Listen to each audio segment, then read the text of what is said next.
Okay, so good morning and welcome to Lisa. How are you this morning, Lisa? I'm feeling fine, thank you. I've had an early start this morning, so bright and breezy now. It feels like midday. Exactly. And Lisa lives in Lincolnshire with her husband Andrew and a daughter who is currently studying at York University. So thank you for joining us, Lisa. I'm excited to hear a bit about your story and get to know you a little bit more. So I'm wondering how you got into kinesiology.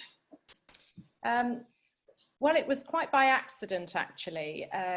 I was running a voluntary weight loss class in my village. Yeah. And I started to develop some intolerances that I wasn't sure what it was that I was eating. And a friend of mine said, "Oh, go and see this lady. She wobbles your arm up and down and tells you what you can and can't eat." So off I trots to this lady. And she literally did. She literally sort of just used one arm, and she kept putting things in my neck and and then she said, "You're intolerant to wheat. Oats you need to kind of leave alone a little bit, and bananas are really not good, and you're lacking in," I can't remember what it was, some nutrients. And I thought, so I came away thinking, God, that was really easy. Like, I've just paid a fortune and I've sat in her chair and she's wobbled my arm and told me I can't eat this, that and the other. Surely I could help people in my class, you see. And so then I got researching and found kinesiology, and I thought, well, that must be what it is. So there was a course, taster session in London. So I booked onto to this, and at the same time I was supposed to be looking into having a course I'd written for teaching children dance and drama into schools, to have that accredited. So I'd also got this meeting in London for that on the same week. Okay. So I went, and of course when I got to the kinesiology, I thought, whoa, what I had was not kinesiology. It was just a very simple muscle test. And actually now looking back, it wasn't terribly effective. Yeah. But the kinesiology just grabbed me, and I thought, this is just amazing. And then I got really bored in my meeting about having this course accredited, because I've taught dance all my life and it was like just dead boring. And I thought, I can't do both, because both needed a big commitment.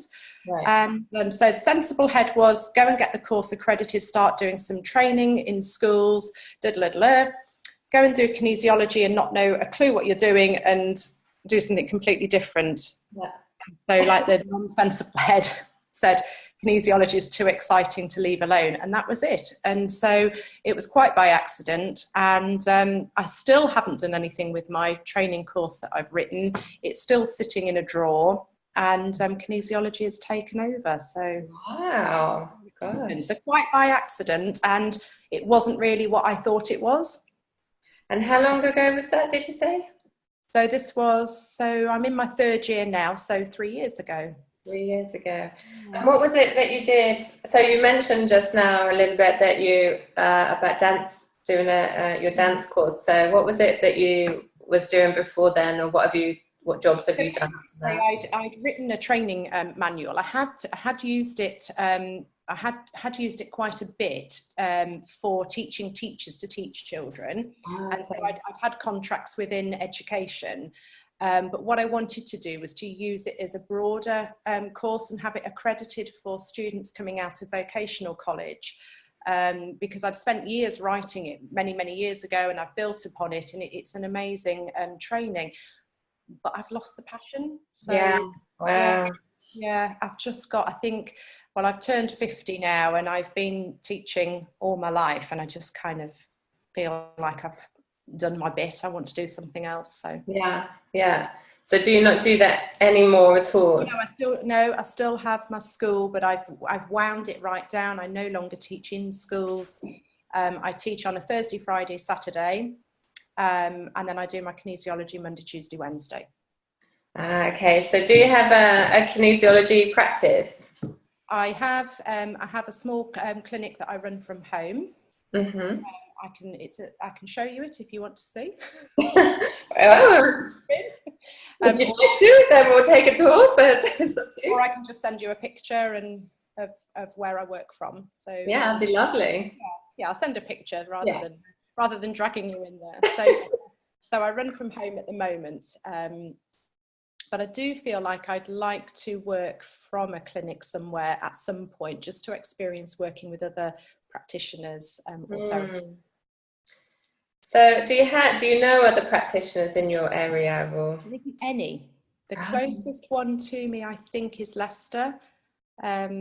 So Leicester, there's possibly somebody Nottingham way, but I think certainly around the Grantham and sort of surrounding 20-25 mile radius, there's nothing.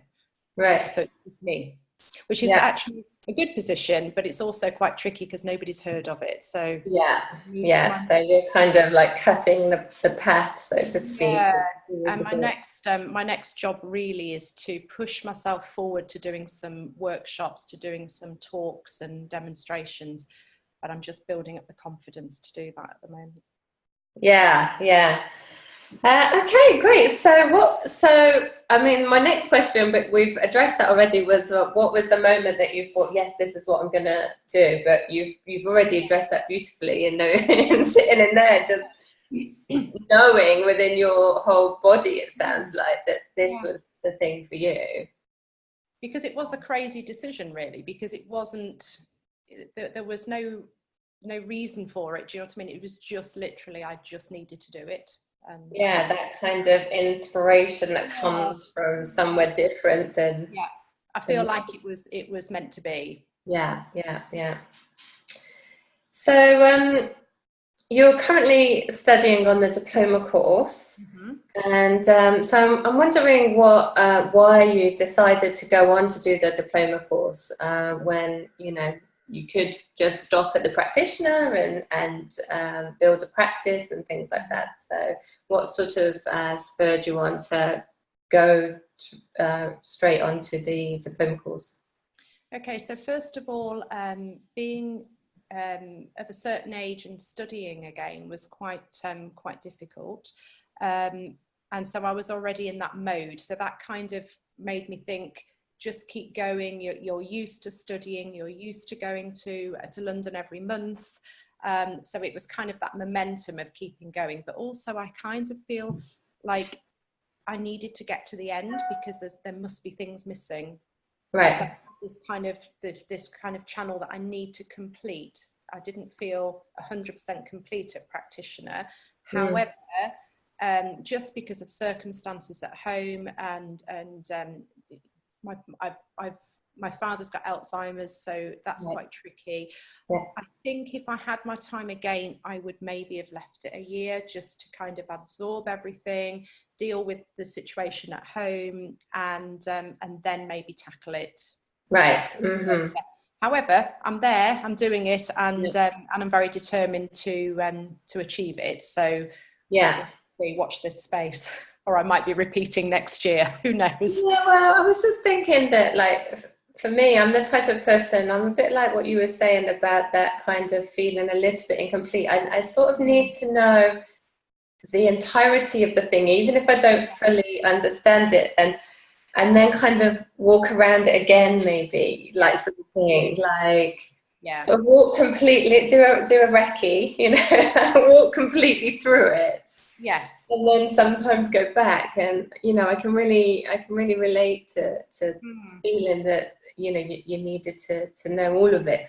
That's right. And even if I, like you say, even if I don't understand it all now, I don't use it all now, it will eventually be very useful.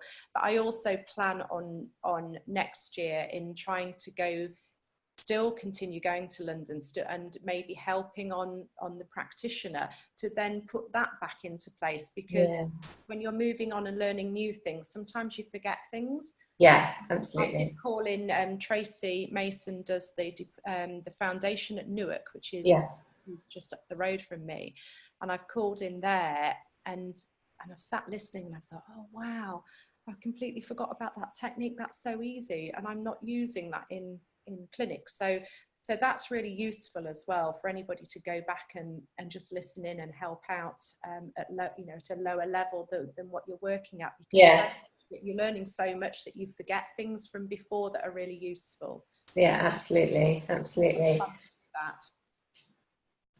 So I'm wondering, moving on a little, what you consider to be your most important skill. What do you bring that's unique to you? In kinesiology? Or life, or however you wish to answer that. Oh, gosh. Big question that I've just thrown at you.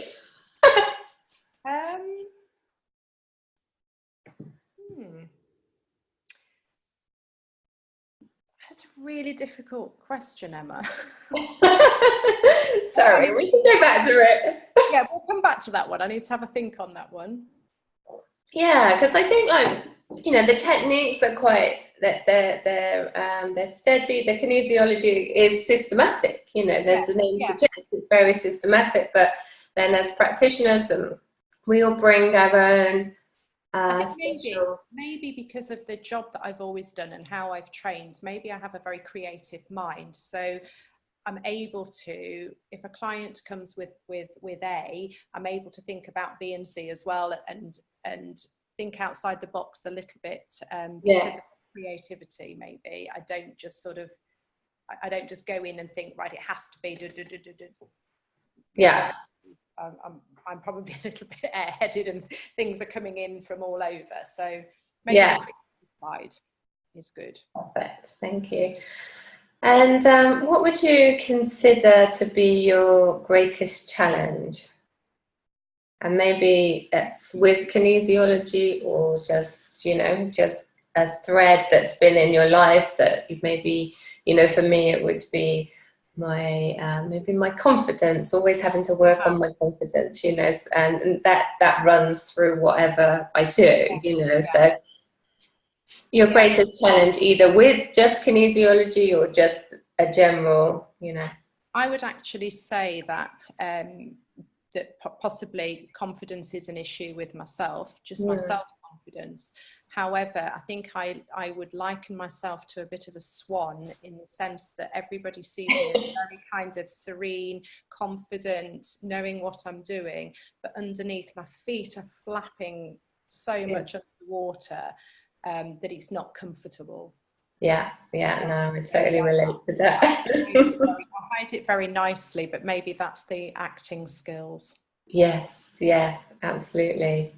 And teaching as well, of course. When you're teaching constantly, you're not always yourself. You're able to hide a little bit behind that teacher role. Yeah, absolutely. I would say probably self-confidence. Yeah, okay. And shyness as well. I'm actually quite a shy person. Okay, yeah. People don't see it because I'm able to, you know, I do have to stand up in front of people and deliver things. Yeah. You kind of look like you're not shy, but you put me in a room full of new people and I just want to sort of dive underneath the table and don't look at me, don't choose me, please don't ask me kind of situation.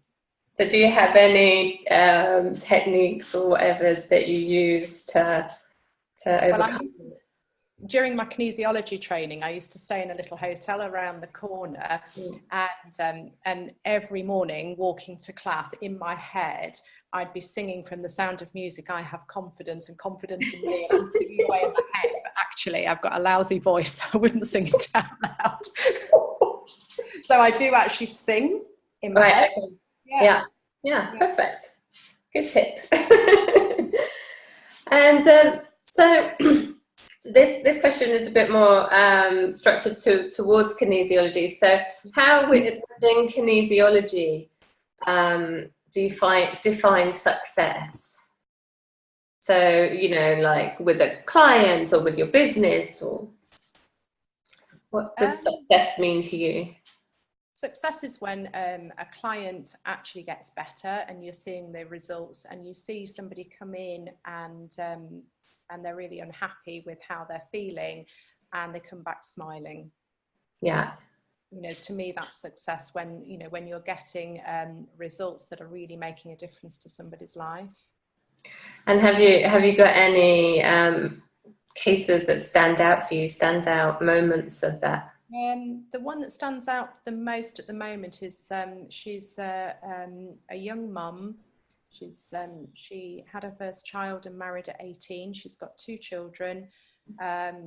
She's divorced from husband and went into an even worse relationship that was affecting, there was a lot of violence towards her family. There was lots of things going on.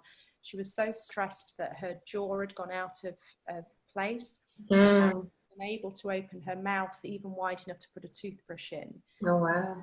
She wasn't eating. She lost a couple of stone in weight.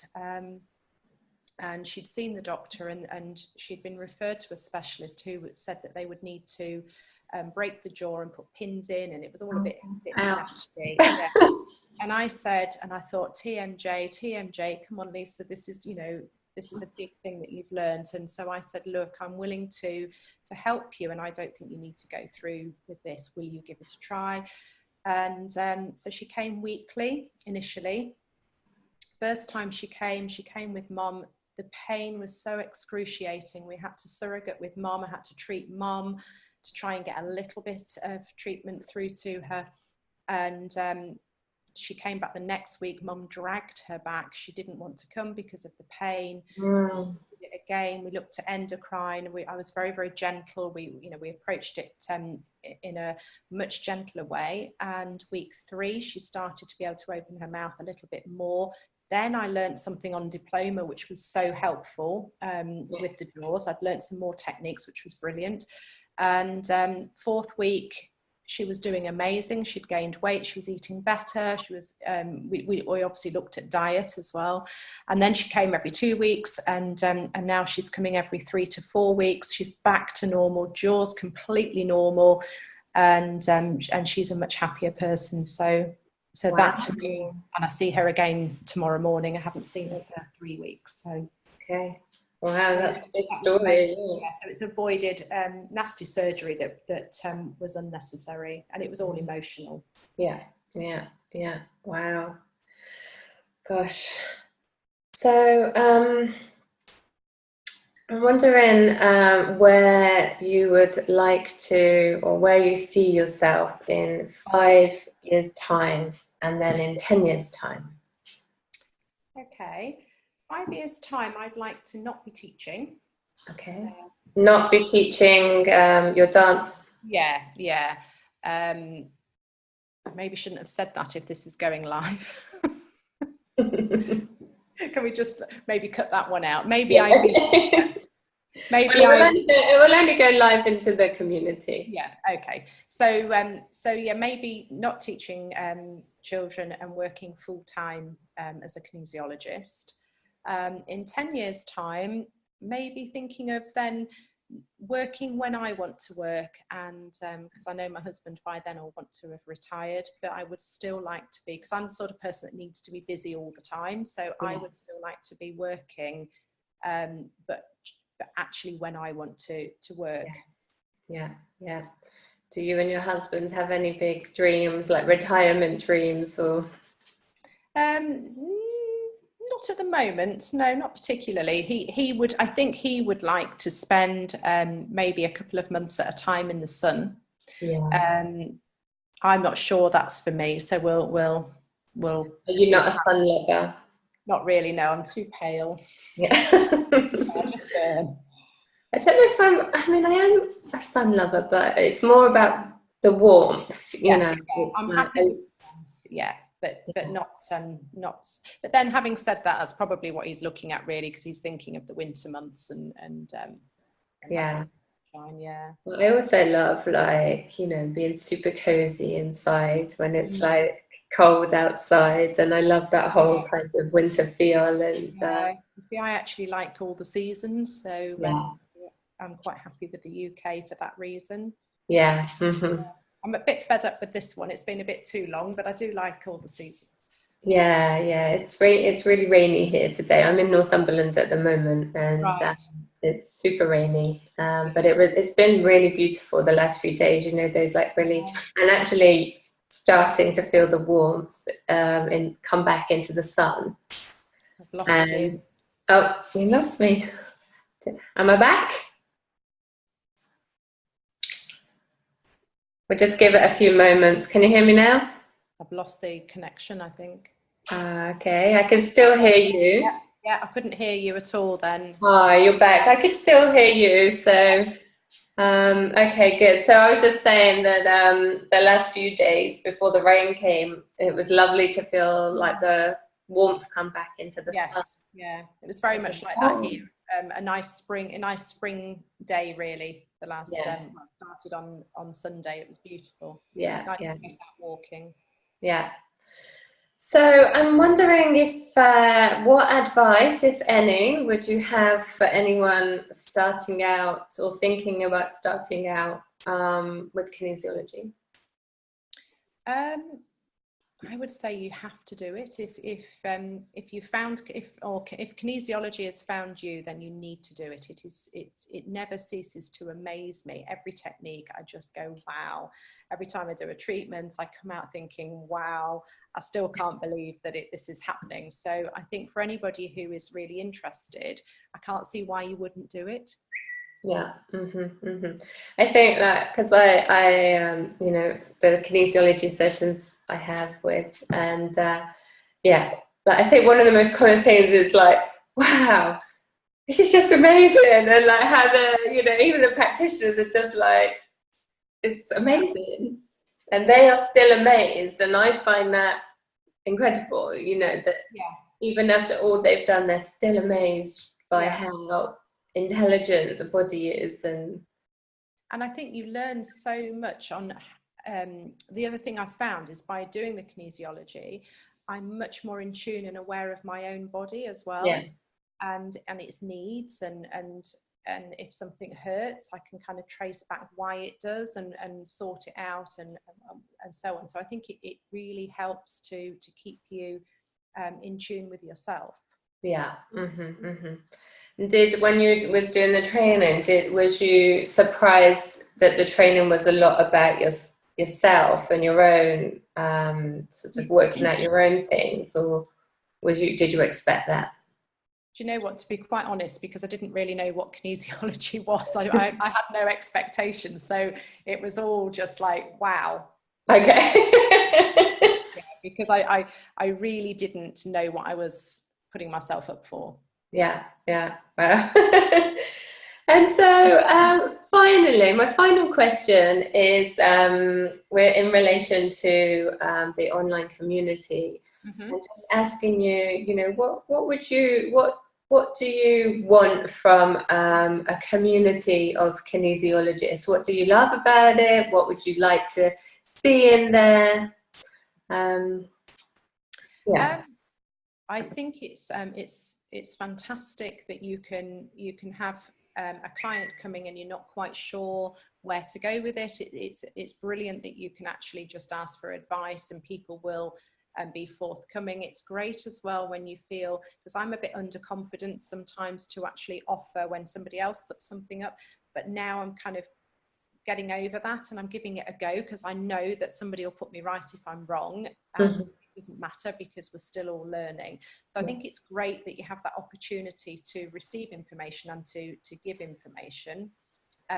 It's great to be able to look back on things. You know, if suddenly you've got a client coming with something you haven't dealt with for a long time, you can go back and check the feed and see what other people have said. The webinars I think will be great as well, to be able to, the only problem I've had is so far everything that's come up, it's when I've been working of an evening and haven't been able to access live. So I'm looking forward to being able to do that at some point. What I would like to see is my next step is trying to get in front of people and do some demonstrations and talks. And I would love some advice on where to start, where to move the business forward, because at the moment I haven't advertised. I am purely on word of mouth, which is great, but it's quite slow.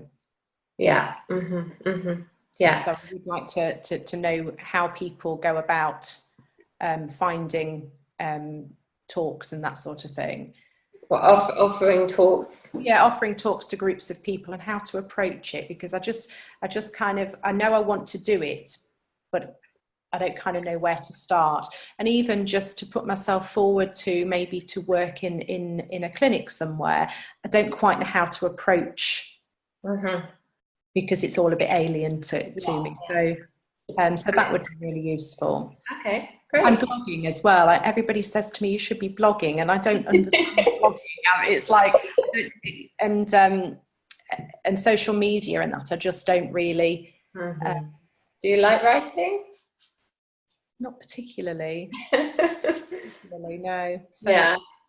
I think, but then blogs can be, you know, in many forms. They can just be simple video blogs as well. So it depends. I think find a medium that you feel passionate about and you laugh, and it doesn't feel like a big effort. Yes. Yeah. I think that's the key with the blogging. But yeah, and certainly. I'd be willing to put on a webinar about blogging for sure. help people with that. Okay, so thank you so much for taking this time out to for the community to get to know you better and find out a little bit more about you and your practice. And it's been wonderful to meet you and to chat with you. So thank you so much. Have a lovely rest of the day. Yes, and to you. Okay, and see you in the community. Okay, thanks very much, Emma. Take care. Bye. Bye.